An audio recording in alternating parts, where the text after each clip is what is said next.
Today, considering the CBS thing, and I covered it this morning, and I'm going to do a full-blown expose on the bullshit of the Hunter Biden laptop.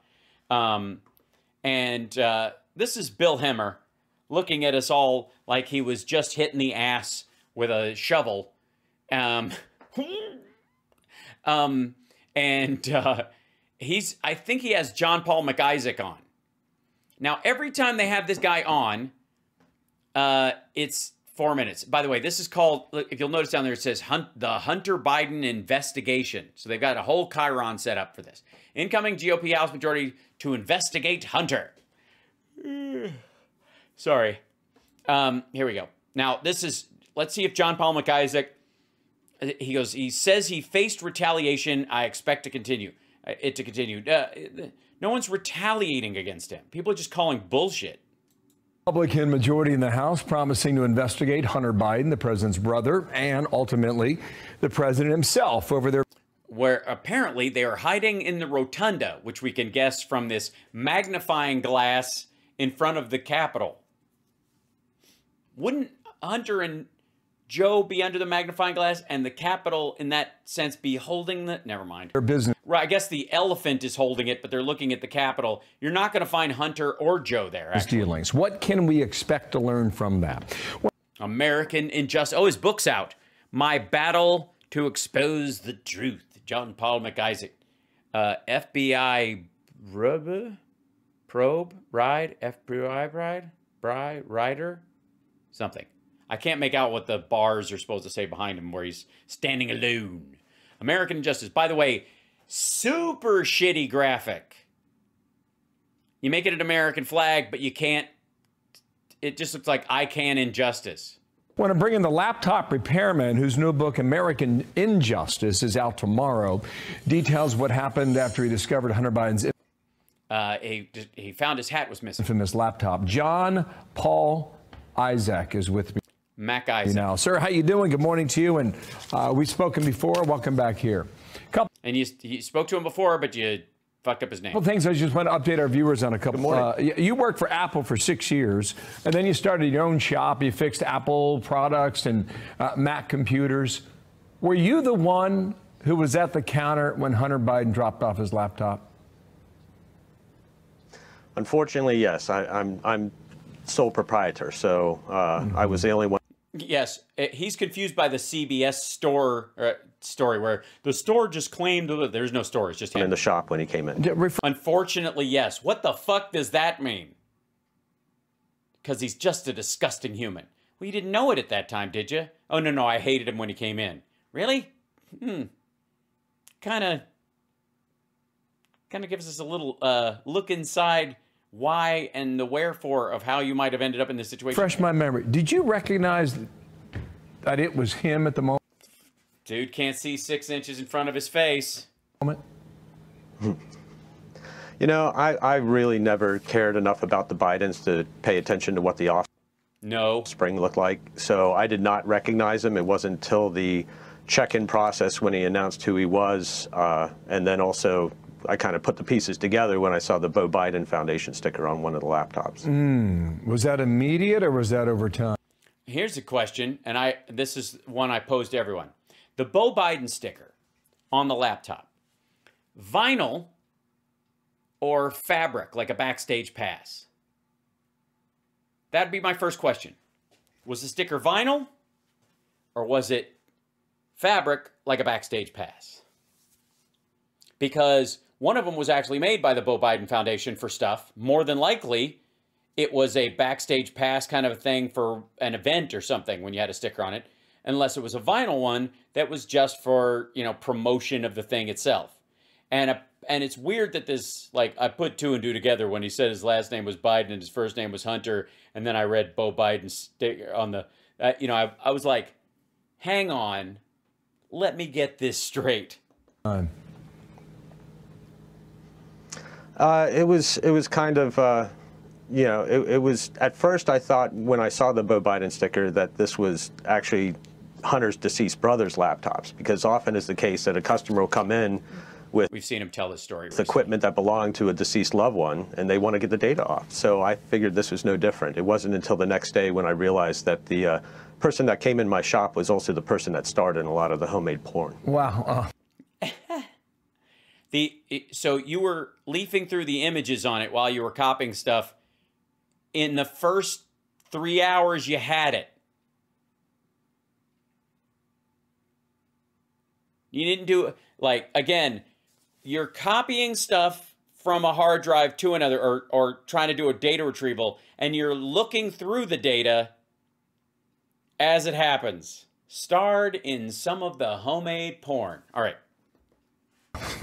Okay, yes. Okay, yes. All right. I like. And you quote an FBI agent as saying, it's our experience that nothing... Just saw posted that CBS says laptop in Hunters dies. Anyone knows anything about it? What do you mean?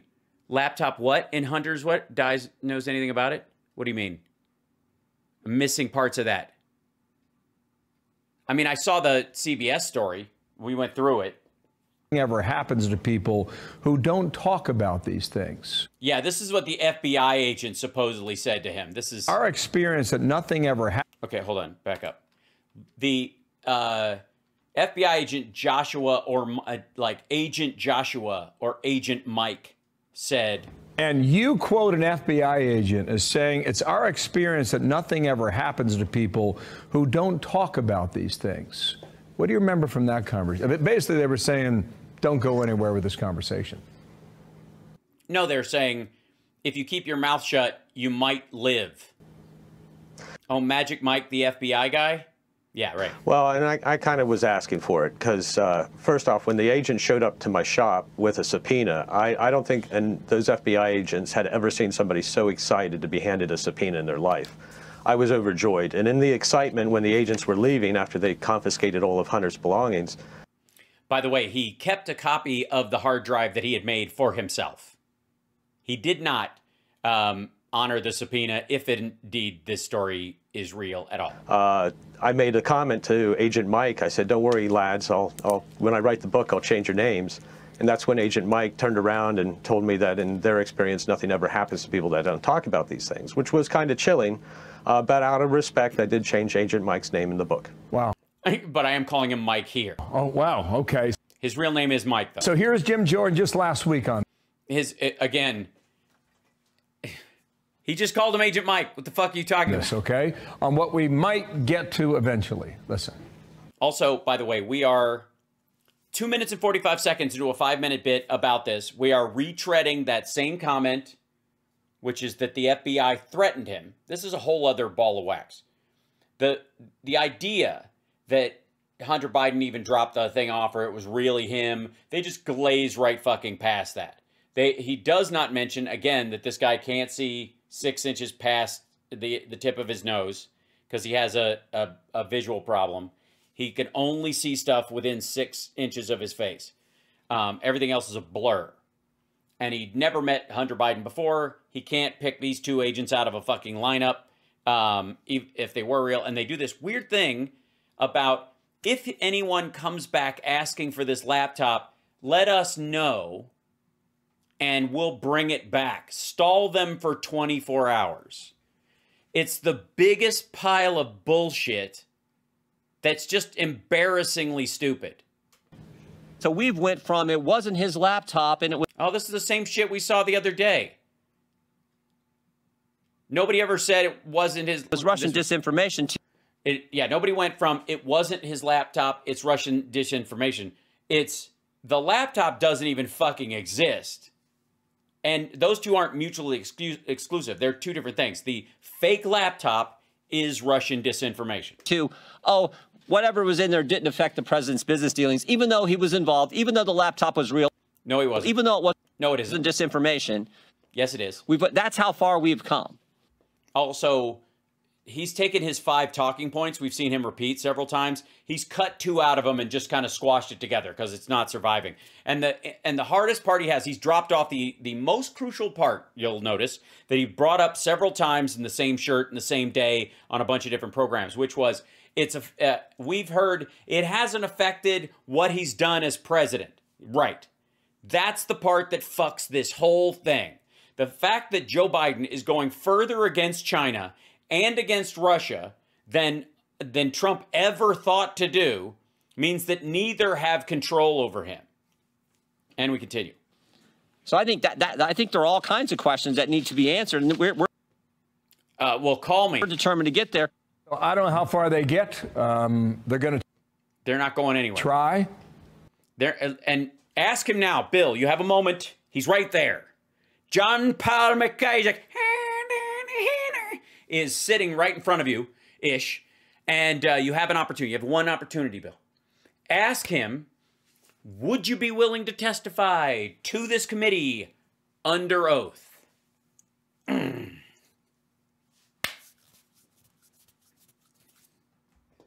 What do you think we should know? What do you think we should learn next? What's under that hat? Well, I have been doing everything I can and working with my legal team and Congress, members of Congress, which I'm delighted to say all of them that I've been working with got reelected. So to make sure that they have genuine, clean, and pure copies of the laptop. Also, every interaction I had with the FBI, I've sent over to Congress. There's 2 fronts that I see. I see holding the FBI accountable for colluding with our mainstream and social media to block a story, a real story with real consequences. No, none of your fucking business. Piss off. Citizen asshole. None of your, no. The FBI has a duty to warn social media companies and media companies if they have intelligence that the Russians are actually trying to fuck with our elections. And also get to the bottom of what the Biden family was up to when Joe Biden was vice president. And I think that we have the people in Congress now. They have the resources and the tools. And I'm hoping that we're going to get some accountability. Also, again, nothing to do with what was going on in the laptop stuff, which has to deal with business dealings from 2017 on. Last point I would add there, you named 1 and 2. Here's what strikes me. You say American people should feel comfortable going to authorities without fear of retribution or retaliation.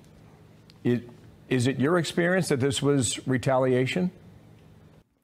No, fuck you. This guy's about to shit talk the FBI or the DOJ as if what was the retaliation? This dickhead makes up this bullshit story or is part of a bullshit story and is being used as a useful idiot in it.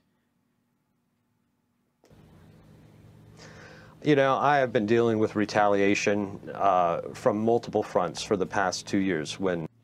Okay. Have the Bidens retaliated against you? No. Has the FBI made good on their, better keep quiet, or you end up sleeping with the fishes there, Sammy? No. Getting shit talked on Twitter is not retaliation. What I did was leaked to the country. I'm expecting it, and I'm going to expect it to continue. It's just when people are threatened, they fight back. No, not always. And also, you're not being threatened. You're being called an asshole. Wow. And the book... Wow. So wow. It's just as wow as can wow. Because out tomorrow, John Paul Macisaac, we will speak... And I'll buy it. We'll look through it. Again, as this investigation unfolds, and we'll see how... A digital copy. How far they get, or do not get, sometimes as the way Congress works. Thank you, sir, for your time. Thank you. Okay. Cheers. Okay, yeah, cheers. Okay, anyways. Jesus Christ. What came of that? I would argue less than what happened. This guy just wrote a whole book about the whole timeline, which, by the way, differs from other tellings. We'll go through that once I get the book, because that's going to be the primary thing I'm going to use as my jumping off point, so I can grab, elements of the text and compare it to what he says in other interviews. Some of it will match up, no doubt. His legal team has been working with him to make sure that on the greater points, several of the things that he's been talking about match up.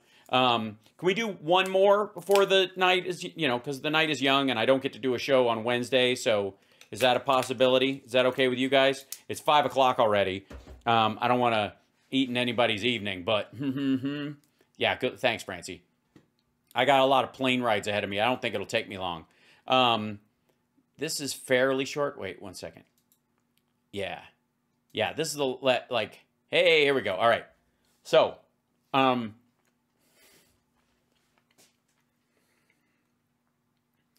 now, I don't know where you are right now. Welcome to the show, by the way. It's Hal Sparks Mega Worldwide. If you're just joining, like, subscribe, give a thumbs up, support the show if you can. If you can't, I'm just here to relax you.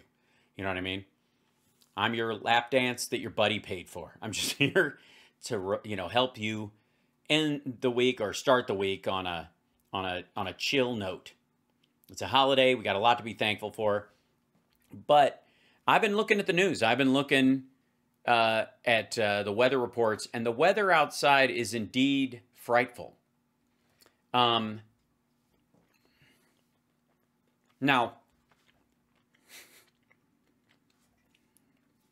when we see Glenn Beck, he's often got one of his varying action figure outfits. Right now, he is wearing a jacket made out of the blanket on Jimmy Dore's chair. But the outfit underneath is straight Keebler elf from the Keebler collection. If you'll notice, he's got his sort of semi-cravat stuffed into his sweater. I mean, there's like 5 layers. I don't know what the fuck is happening in their studio, but it must be freezing. I think he had to get the mic. I think the mic isn't white, it's frozen. So let's see. This is the title of this one is what gets me. 4 possible reasons Trump is running and 1 Glenn thinks is true. Jesus Christ. And remember when people used to say, you know what, the Republicans really got their messaging down. Democrats need to figure out how to state things concisely and get the, all right. Oh, God. Luckily, this is about 8 minutes shorter than most Glenn Beck clips, so hopefully we'll get through it fairly quickly. Give a thumbs up, subscribe. Here we go. From the 4 presidents who have tried this before. 4 presidents who've tried to run after they lost the first time, like a Nixon thing or something. I don't know if he means ran after they won before or, well, we'll figure it out. Politico has a great article by Joshua Zeitz. Oh, you mean mainstream media Political? Okay. And he writes about these 4 presidents who have run. Only one has won. And they all have really good lessons in them. I'll share that with you coming up in just a second. There are people that have made multiple attempts, multiple tries. Yes, attempt, try, often used as synonyms of each other, but I'm glad you decided to shorten the word down in deference to your regular listeners. At the presidency, and have failed. Oh, fucker's yawning at his own shit. Usually he only yawns at Stu's stuff. Is there an oxygen shortage? Is someone sitting on his hose? What the ever-loving fuck? Look at it. They took a break, man. Oh, shit. Watch this. Watch the fade in on this. Holy shit. Watch it. At the presidency, and have failed. Then there's people like Joe Biden, who has been running for president, I think, since 1916. Mm-hmm. All right, that's an old man joke, by the way, in case you wondered. But I think he ran for the first time in the 80s, late 80s. Maybe. It was not the 1916 race, but he got into the 1916 for a later race. So 1924, okay. I think he was running for 8. This is getting funnier. Yeah, belabor the point, Stu. That'll save it. You could have piped up earlier. They could have cut away to you when he was yawning. For that one, which he then lost, and then he plagiarized somebody else's speech. Yeah, but it was Calvin Coolidge, and not a lot of people didn't have the internet then. Anyway, Politico writes, whether Trump succeeds may depend on his own motivation in running. Will he do it for power, out of boredom or regret, or simply to spite the naysayers? Gee. The wounded president egos of the past might be a window into the mind of the most polarizing politician of our time. So they go into these 4 presidents, and yes, these are the 4 stages of not being president. It's important to remember, is he going to do it for power, out of boredom, out of regret? He might do it just to be boring. Does that count? Or spite. So, 1840, presidential bid with Martin Van Buren. Jesus, really? We're going to go over Van Buren? He ran again in 1848. He lost the election. He was, I think he was Jackson's vice president. And then he went on after Jackson. Jackson said, you should be the president. And he won the president. And then he lost. Fuck, now I'm going to start yawning. It's I know why he yawned now. He knew what he was going to say. His re-election bid. And it's interesting because he was a Democrat, and he was clearly for slavery. And when he got into office in 1837, there was a once-in-a-lifetime financial panic, and it triggered a really deep recession.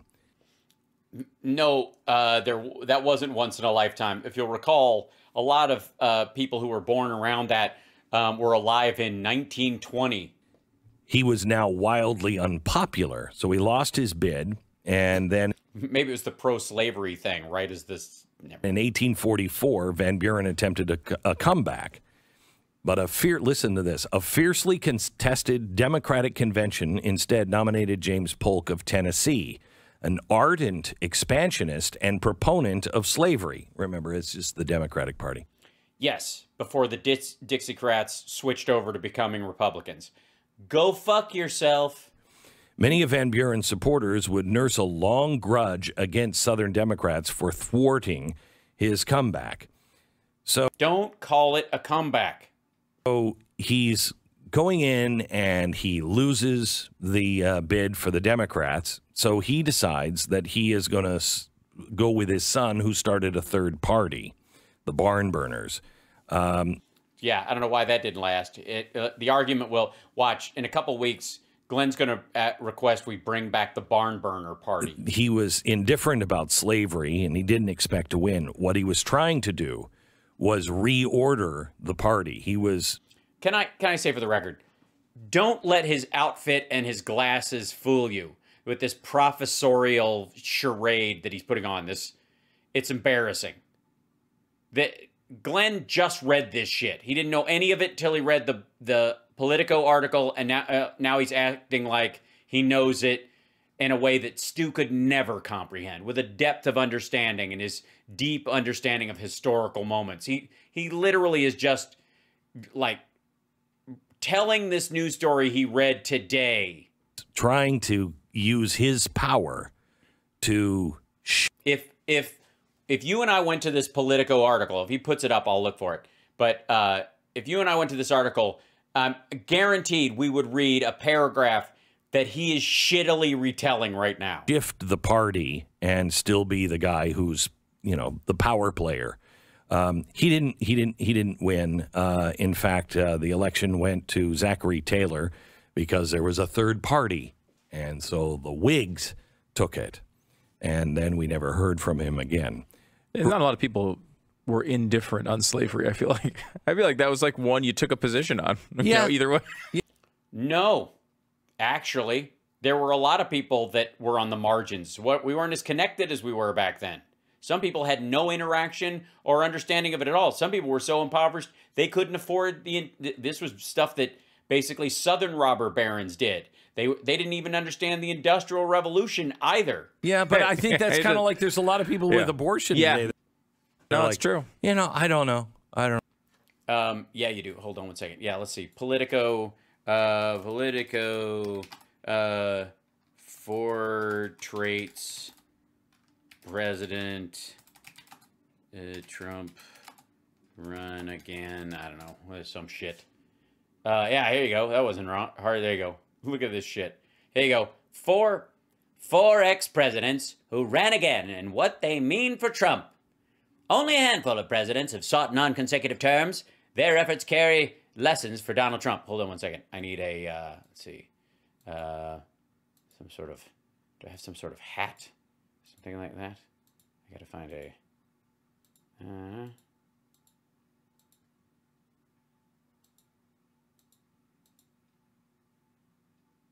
this will work.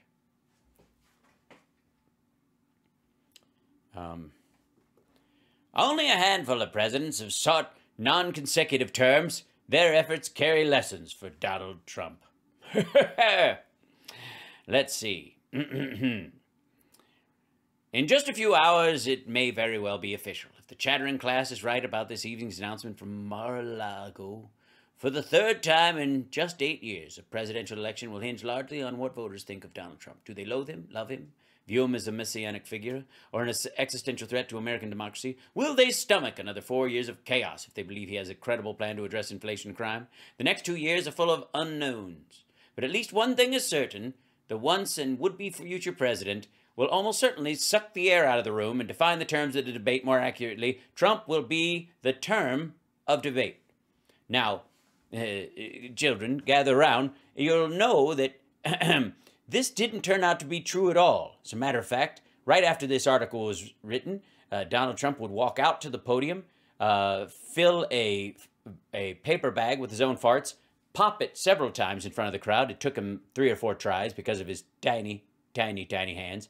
And he would fuck up so many times during it that he had to redo parts of it later on in the week. Now, he'll also represent something rare in American political history. While many defeated kind of blah, blah, blah. Let's see where. Oh, look at that fella. I knew him personally. Martin Van Buren. I had that fucker in a headlock once. He did it for power. This other yes. So, here's the story.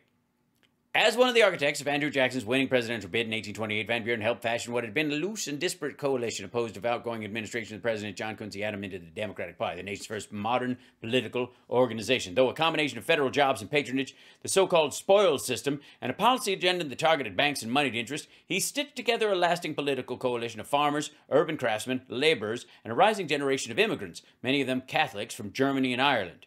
He was also a clever operator. The rest of Jackson's cabinet snubbed War Secretary John Eaton.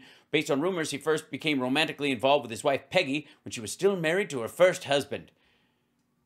I'm her first husband. TMI. Van Buren, then serving as a Secretary of State, made a point of inviting the Eatons to several parties and appearing in public with them. John Eaton was a favorite of President Jackson, who never forgot the favor. The so-called Eaton affair helped propel the little magician to the vice presidency and ensure that he would be Jackson's hand-picked successor. His luck ran out. The United States suffered a financial panic in 1837, just as Van Buren ascended to the presidency. Yes, this is the dumb version of the story that we were just hearing from Glenn Beck.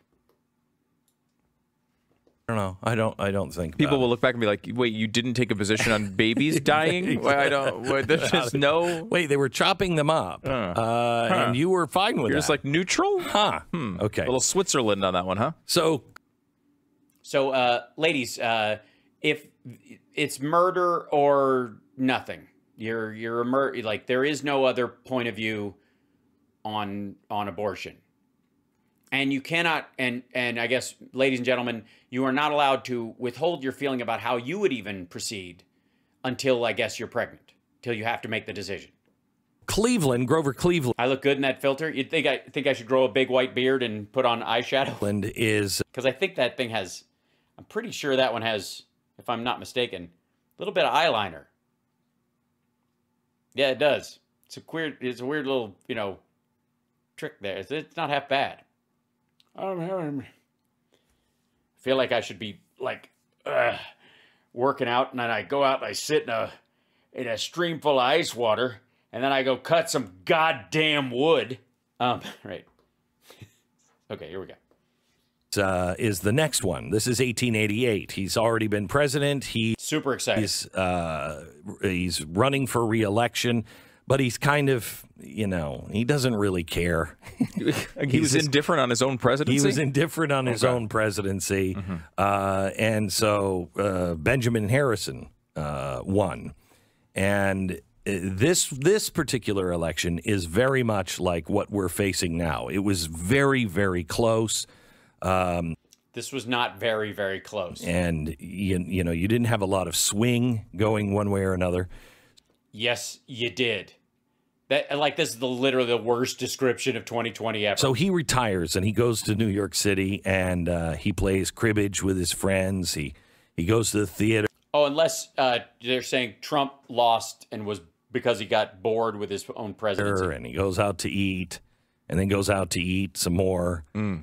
He eventually weighs 300 pounds. Oh, yeah. And then he would take fishing trips out to Cape Cod. They'd have a hard time with the boat. But anyway. That's a fat joke. He then has his first child, and he's like, wow, I feel like I just started to live. And so he goes, and he tries to get nominated again. He's nominated, but then he kind of loses interest again. I guess if we just would have put food at the end, he would have. But he did win. But he won because of the tight electoral map. So during his, then the next one is Theodore Roosevelt. Theodore Roosevelt. By the way, that was Grover Cleveland he was talking about. Roosevelt decides he's only going to run 2 terms. I don't know that he mentioned it. He really regrets that. And he's like, By the way, in this article, shortly after his election in 1904, he announced that he would not seek a 3rd term, effectively rendering himself a lame duck. It was a decision he would regret for years to come. Literally, this asshole is just telling this article to Stu as if he knows the whole story. Fuck, this is annoying. Yeah, did I say? I don't think I said it. What did I say? A lot of people get into power, and they really regret that decision, don't they? Right. And so he comes back from a... Jesus Christ, how many layers? This is like from the Steve Bannon collection. Year in Africa, you know, just shooting animals. What a bastard.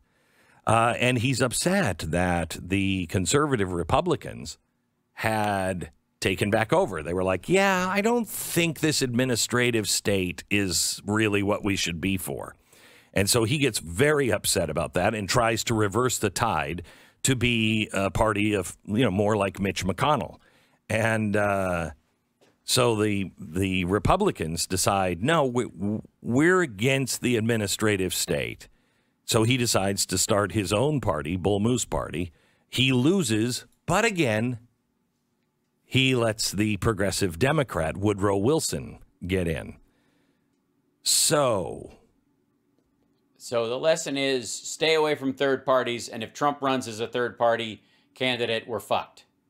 The Republicans being fucked, I mean. What do we have here? The end of your intellectual curiosity and your understanding of this story at all. Last one is Hoover. Fuck me. And Hoover, the most Trump-like of them all, was a big progressive, huge progressive. You notice anything about these things? What? Anything about these things? The last guy was a conservative. No. He fought to win the Republican nomination. A progressive Republican.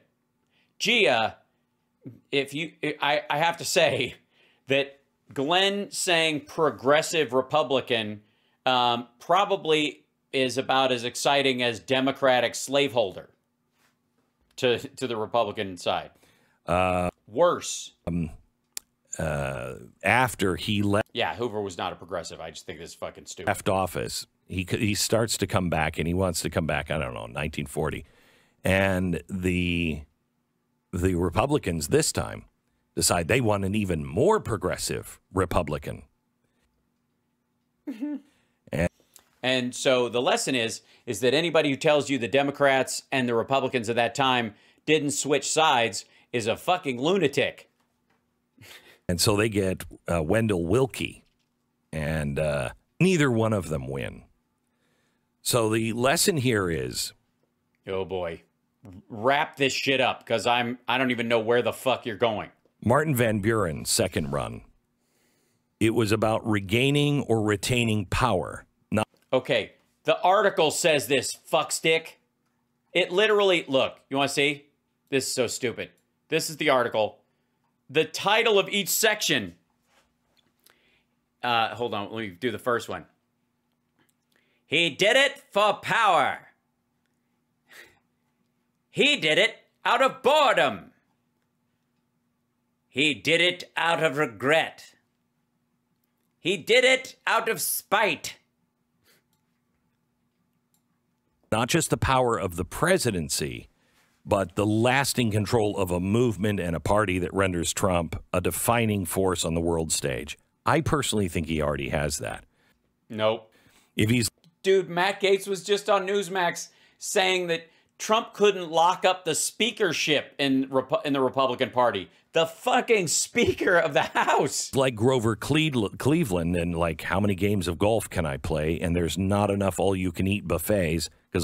By the way, that's not why Trump started doing it. He's not bored with golf and eating. I don't want to weigh 300 pounds. I don't want to wait for our lunch to be over.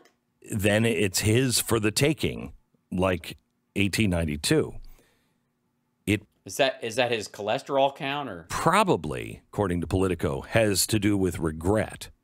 We know from recent reporting that Trump and those in his orbit fault themselves for letting the judiciary, civil service, and political class thwart many of their ambitions. That's right. They regret other people's fuck-ups. They relish a second crack at it. And he might, be a little upset. So there might be a little spite. Spite was the fourth one, by the way. He didn't mention that. I thankfully found the article and could tell you what it was. But this is why this asshole needs a chalkboard. But he won't win if it's spite. I personally think... You don't think he could run on a ticket of spite? I mean, that's what MAGA's asking for. If there was one emotion that defined MAGA, it's spite. That it's none of these things, because I've talked to him. Uh-huh. It's just America. It's just hope. And it's just the dreamy dreams of a dreaminess. Talking to him, he said something that was off camera, but very, very humble. Yeah, he would never say anything humble on camera, but we'll take your word for it. Shockingly so. And very heartfelt. I wish it had been on camera, because you're just going to have to trust me that's like the stuff we got on camera. He's just a complete shit. But once you turn the cameras off, oh my God, there's just something. I wish people could see it. He also doesn't do it when there's other people in the room. Yeah.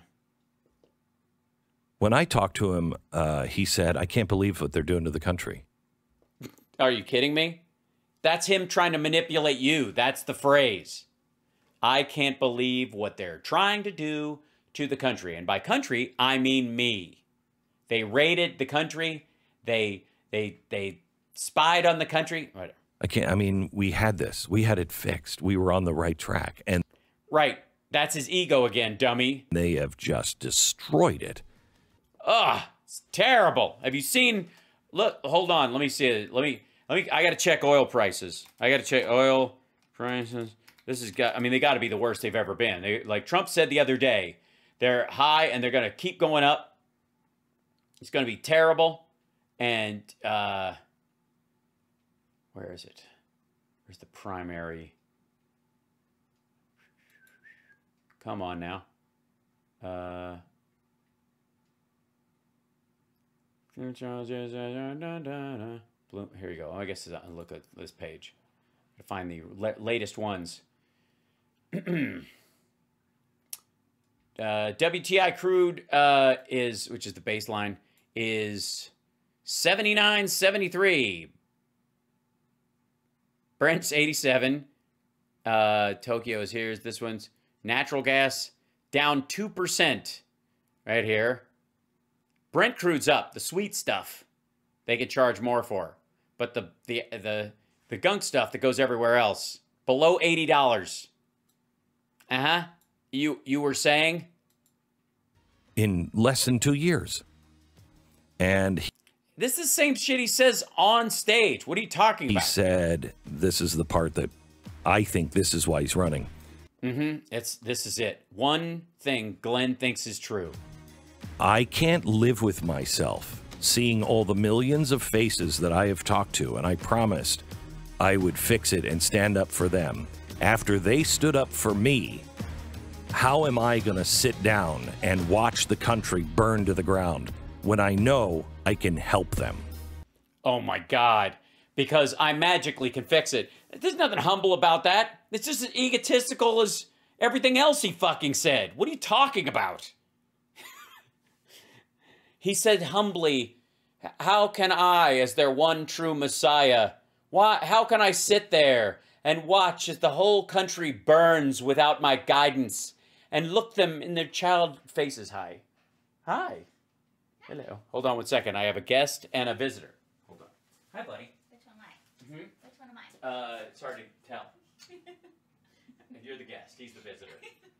Now he's the guest and you're the visitor. Yeah. Love you. Look, a boy. Look at the boy. Hi. How are you? Don't fool her. Hold on. He got treats aplenty. Oh, yeah, because he was just... He got some tuna fish. What? He did. I ate all the tuna fish. And yeah. All of it. In one fell swoop. And he was like on the table. He was on the chair. He was like, what does that smell? What does it smell? What is it? And he's like, you are a crazy boy. What are those rolls? Huh? Don't make fun of, don't fat shame Chip while I'm in the room. It's not right. Can I order you food, or are you okay? Oh, well, that was a shock. I got static built up from Chip's fur. Ow! Shock me. Summer, I had shock noses. Ow. If I order food, would you like something? Yes, I'm almost done. I've got a couple more minutes, and I'll figure something out. So. Do you want me to just want me to order? Yeah, whatever. Yeah. I trust you. I'm going to regret that. I know it. When he said last night, the most important line, this is not my campaign, this is our campaign. Oh, my God. Yeah, he's the first politician. Where does he come up with this stuff? Jesus Christ. Does Trump say anything that Bob Roberts didn't say? Have you guys watched Bob Roberts? You guys have you ever seen the movie Bob Roberts? It's probably one of the most shockingly accurate portrayals of a Trump-like character in American politics. And it's, yeah, Bob Roberts is amazing. But most of the shit, seriously, most of the shit that you've actually seen Trump say, it could be copped directly from that. I mean, it's like, I don't know. Well, if I play a trailer or anything, I'll get a copyright strike. But go, if you haven't seen it, Tim Robbins stars in it, Bob Roberts, and it's a dark comedy in some ways, but it reminds me of like a dark comedy version of Martin Sheen's character in The Dead Zone. Like a full movie about that guy. So, yeah. Yeah, it's political satire, but it's fucking biting. And it's great. It's a great movie. And the ending is fantastic. Watch his foot at the tail end of the movie. That's all I'm going to say. I think Trump is a version of Hitler. You're giving him way too much credit. Nope. Thanks, Nick. So here, hold on. Let me jump back in because you guys are here. There you go. Thanks, Can't Stop Lying. It's a great movie. Bob Roberts, yes. And Hitler's his idol. Yeah, but it's not necessarily his idol. He just thinks he can learn from him. That's a totally different thing. So, again, be careful about those kind of comparisons. It's a little short. Trump actually lines up more with Mussolini. What he thought he could learn, and all these sycophants, by the way, are all trying to capture the magic of Hitler. Because the idea was, imagine being a good guy and capturing the magic of Hitler, how he could control people. Well, you got to factor in that he had an army of people just below him who would fucking kill people if they didn't do what they were told. It's the same thing that happens with Kim Jong-un or Xi Jinping. You, like, at a certain point, or the mullahs in Iran or any of that shit, that you need a layer below that of people who will enforce your kind of messianic performance art. That, you know, that's true of all the cults too. Jim Jones had a layer below him. David Koresh had like 4 or 5 guys who were the enforcers at the place. You can't do it without that shit. And that's one of the things, thank God, that a lot of these people miss. Is that they don't, and it's because they surround themselves with people who are, you know, equally as power hungry, instead of, you know, like Manson had Squeaky Fromme. You know, like, they need those kind of people, and they find a few of them, but they've got to be willing to sacrifice themselves. And none of the people who clamor to the type of person Trump is, they're all hedonists. It's the same thing with Russian oligarchs. There's a certain line you can't go below. They're not going to do the Nazi thing and die for the cause, because the cause at itself is how many blowjobs can I get and how much grease and food can I consume and how big can my house be. So their own greed in some ways saves us all from the worst aspects of their personality. They may have, even the leader of the Wagner group is a fucking hedonist asshole. If he was a true believer like Goebbels or something like that, things would be way worse in Ukraine.